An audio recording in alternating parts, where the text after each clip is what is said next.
السلام علیکم ورحمۃ اللہ وبرکاتہ۔ پیارے دوستو، ویڈیو پہ آنے کا بے حد شکریہ۔ اس ویڈیو میں ہم بات کریں گے اگر معاشی حالات خراب ہو جائیں تو ان کا روحانی علاج کیا ہے۔ اگر معاشی حالات اس درجہ خراب ہو جائیں کہ سدھار کی کوئی صورت نظر نہ آئے تو صرف ان حالات میں یہ عمل پڑھنے کی اجازت ہے۔ آدھی رات گزرنے کے بعد باوضو مصلی پر بیٹھ کر 303 مرتبہ یہ عمل پڑھیں اور حالات سازگار ہونے کی دعا کر کے بات کیے بغیر سو جائیں۔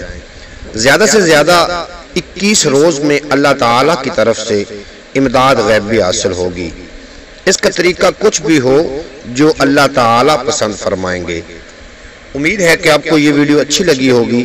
اگر اچھی لگی ہو تو چینل کو ضرور سبسکرائب فرما لینا اور بیل آئیکن کو پریس کر لینا تاکہ ہر آنے والی ویڈیو کا نوٹیفیکیشن سب سے پہلے آپ تک پہنچ جائے۔ اجازت دیجیے آپ کو اور میرا اللہ حافظ۔